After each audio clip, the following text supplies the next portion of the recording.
Warm welcome to our channel FM Educator.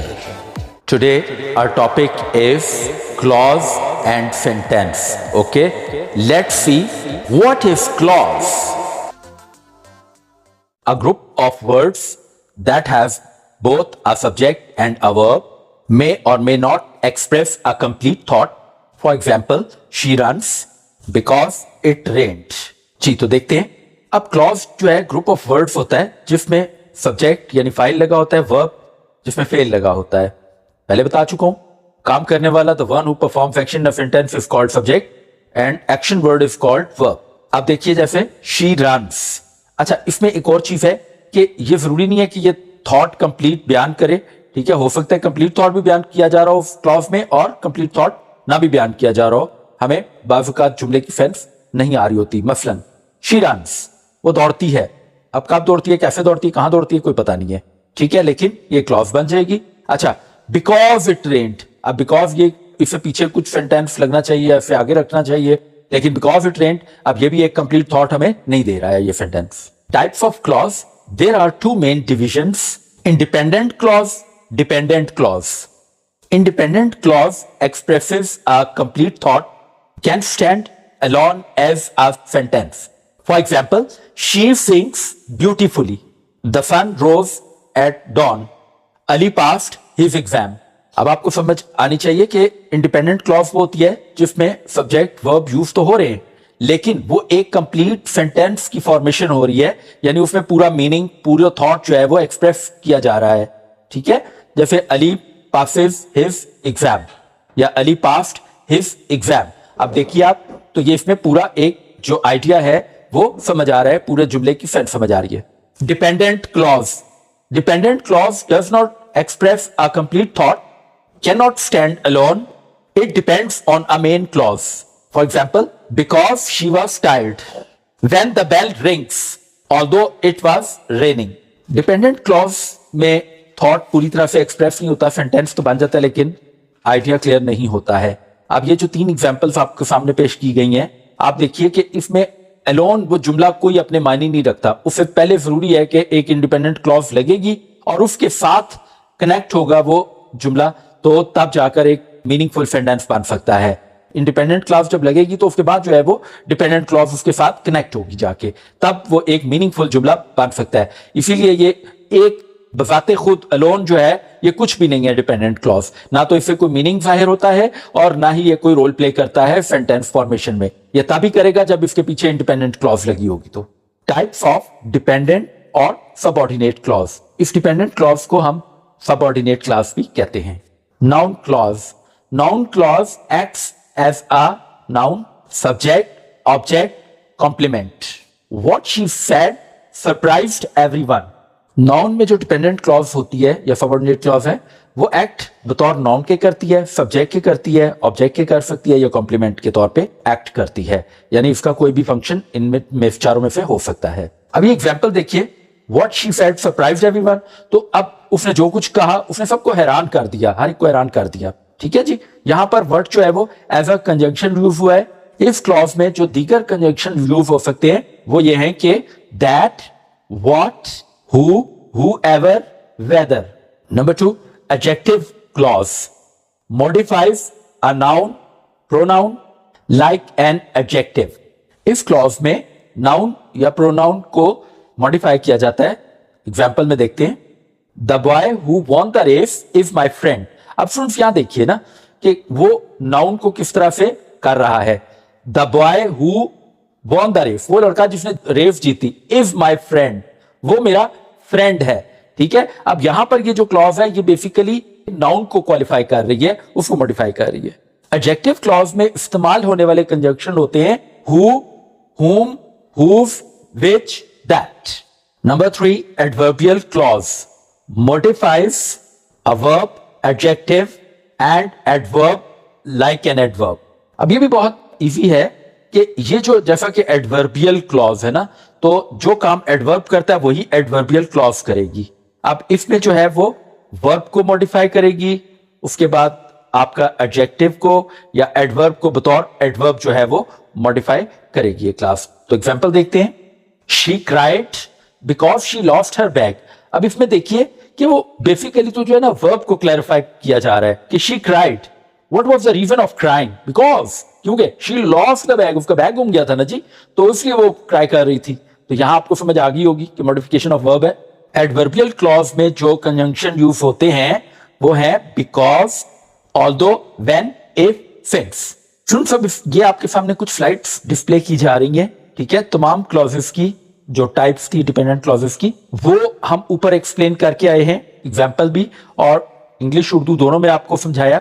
अब उसी के प्रैक्टिकली जो है ना उसकी डिटेल्स जो है कि इनका फंक्शन क्या होता है, किस तरह फंक्शन करती हैं, काम करती हैं, ये सारी डिटेल यहां पर अब जो है नीचे स्लाइड्स के अंदर दी हुई है। आप इन स्लाइड्स को अच्छी तरह देखेंगे और ऊपर जो आपने समझाया तो इफ इंशाल्लाह आपको इसमें कोई प्रॉब्लम फेस नहीं करना पड़ेगा। अब आपके सामने टाइप्स ऑफ क्लॉज की प्रैक्टिस एक्सरसाइज है जो स्लाइड की शक्ल में डिस्प्ले की जा रही है।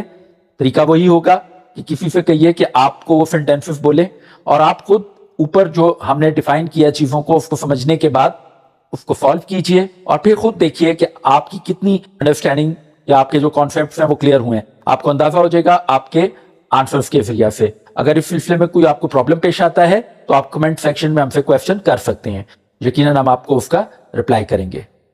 Sentence and its types. अब जो हम इसमें टाइप्स पढ़ेंगे वो होंगी स्ट्रक्चरल टाइप्स। इससे पहले वाले लेक्चर में हमने जो कवर की थी वो फंक्शनल टाइप्स थी उसकी। Let's see what is sentence, a complete thought with a subject and a verb that makes full sense on its own। एक ऐसा सेंटेंस या एक ऐसा ग्रुप ऑफ वर्ड्स जो एक मुकम्मल थॉट बनाता है जिसमें सेंटेंस जो है अपने ताई खुद से पूरे मतलब उस आइडिया की एक सेंस कायम कर देता है, एक आइडिया जो है वो बना देता है हमारे जहन में। For example she runs every day, वो हर रोज दौड़ती है। Structural types of sentences. Number 1 simple sentence, one independent clause. अब देखिए सिंपल सेंटेंस होता है जो कि एक जो इंडिपेंडेंट क्लॉज होती है वो उस पर मुश्तमिल होता है। मसलन the dog barked, she reads books every night. अब आप देखिए ये सिंपल सेंटेंस है, एक पार्ट है यानी एक हिस्सा है और वो सिर्फ इंडिपेंडेंट क्लॉज पर ही मुश्तमिल है, इसके साथ और कुछ भी नहीं लग रहा है। Number 2 compound sentences, two independent clauses joined by coordinating conjunction. जैसा कि आप देख रहे हैं कि कंपाउंड सेंटेंस का मतलब ये होता है कि एक से ज्यादा जुमले के दो जुमले हों, उनको मिलाया गया आपस में और उसको कैसे मिलाया गया, कोऑर्डिनेटिंग कंजंक्शन के जरिए जो है वो मिलाया जा रहा है, तो वो एक कंपाउंड सेंटेंस बन जाएगा। तो इसकी मिसाल देखते हैं। I was tired but I finished my homework. ठीक है जी, मैं थका हुआ था मगर मैंने अपने काम पूरा किया। अब आप देखिए ये कोऑर्डिनेटिंग कंजंक्शन जो है वो बट लगा है। अगर बट को एक मिनट हटा दें, I was tired I finished my homework, तो ये दो जुमले अलग अलग बन जाएंगे। लेकिन कोऑर्डिनेटिंग कंजंक्शन बट लग गया तो उसने एक ही जुमले में इसको कन्वर्ट कर दिया, लेकिन उसके दो पार्ट्स हैं यानी दो इंडिपेंडेंट क्लॉजेस पर मुश्तमिल है, इसलिए इसको कंपाउंड सेंटेंस कहेंगे। दूसरी एग्जाम्पल देखिए, अली लाइक्स क्रिकेट एंड सारा लाइक्स पेंटिंग। अब इसमें भी अगर एंड हटा दिया जाए तो अली लाइक्स क्रिकेट, सारा लाइक्स पेंटिंग, ये दो जुमले बन जाएंगे यानी दो सिंपल सेंटेंस बनेंगे। लेकिन कोऑर्डिनेटिंग कंजंक्शन जो है एंड, उसने आकर इन दोनों को मिला दिया और इन्हें कंपाउंड सेंटेंस में तब्दील कर दिया। Complex sentence, one independent clause, one dependent clause. Example, she cried because she lost her toy. अब इसमें देखिए कि शी क्राइड ये इंडिपेंडेंट क्लॉज है और दूसरी क्या है, because she lost her toy. अब अगर आप बिकॉज को एक मिनट के लिए साइड पे कीजिए, शी लॉस्ट हर टॉय, ठीक है जी, उसका खिलौना गुम हो गया, तो एक सिंपल सेंटेंस बन जाएगा। लेकिन ये उस तरह से सिंपल नहीं बनता है, पूरा थॉट नहीं आ रहा है, तो शी क्राइड आएगा पहले। या अगर आप इवन के इंडिपेंडेंट क्लॉज यानी इसकी जो शी क्राइड है, शी क्राइड, अब वजह क्या है क्राई करने की वो हमें नहीं पता है, लेकिन आगे जब हमें वजह भी पता चल गई, एक कंजंक्शन यूज करने से कनेक्ट हो गया जुमला, तो एक इंडिपेंडेंट क्लॉज लगी और एक डिपेंडेंट क्लॉज लगी, तो वो फिर कंप्लेक्स सेंटेंस बन गया। Although it was raining we went outside.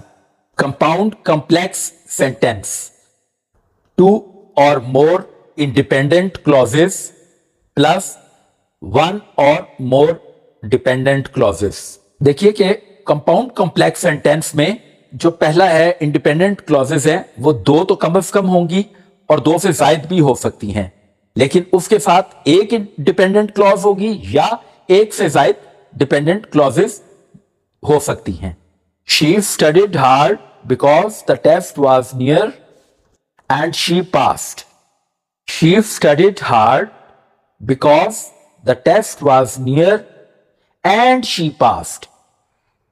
अब यहां पर देखिए कि आपकी दो इंडिपेंडेंट क्लॉजेस हैं, मसलन she studied hard, she passed, the test was near, ये आपकी जो है वो डिपेंडेंट क्लॉज है।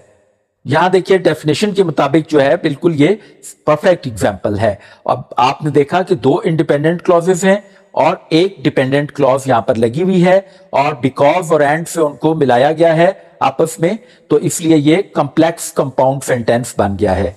He was hungry, so he cooked before his family arrived. Students, आपके सामने यहां पर 3 एक्सरसाइजेस दी जा रही हैं प्रैक्टिस के लिए, वो समझ लीजिए। स्लाइड नंबर 1 में आपने बताना है हमें कि फ्रेज, क्लॉज और सेंटेंस, ये जो है आपने बताना है कि आइडेंटिफाई करना है कि ये फ्रेज है, क्लॉज है या सेंटेंस है। फ्रेज जैसा कि हमने आपको पिछली वीडियो में इन डिटेल समझाया था, लेकिन यहां पर आपको इन तीनों में डिफरेंशिएट करना सिखाना है। दूसरी जो प्रैक्टिस के लिए स्लाइड आपके सामने आ रही है, उसमें आपने आइडेंटिफाई करना है कि कौन सा सेंटेंस सिंपल है, कंपाउंड है, कॉम्प्लेक्स है या कंपाउंड कॉम्प्लेक्स है। थर्ड प्रैक्टिस जो है ये बहुत इंपॉर्टेंट है आपके लिए और आप इससे बहुत कुछ लर्न कर सकते हैं अगर प्रॉपर तरीके से हमारी इंस्ट्रक्शन के मुताबिक इसको सॉल्व करेंगे। तो अब यहां पर जो है मुख्तलिफ सेंटेंसेस दिए हैं, मिसाल के तौर पे ब्रैकेट में दिया हुआ है कंपाउंड सेंटेंस। अब कंपाउंड के लिए उसने सिर्फ 2 सिंपल सेंटेंस दे दिए हैं। अब कंपाउंड बनाने के लिए कौन सा लफ्ज सूटेबल होगा वो लफ्ज आपने लगाना होगा। इसी तरह कॉम्प्लेक्स के लिए वहां पर कौन सा कंजंक्शन आप लगाएंगे कि जिससे आप जो है उसको कंपाउंड बना सकें, ठीक है, सिंपल बना सकें, कॉम्प्लेक्स बना सकें। मतलब ये जो है बने हुए हैं वो, लेकिन आपने वो वर्डिंग लगानी होगी कि जिससे ये वो सेंटेंस अपनी असल शक्ल में आ सकें।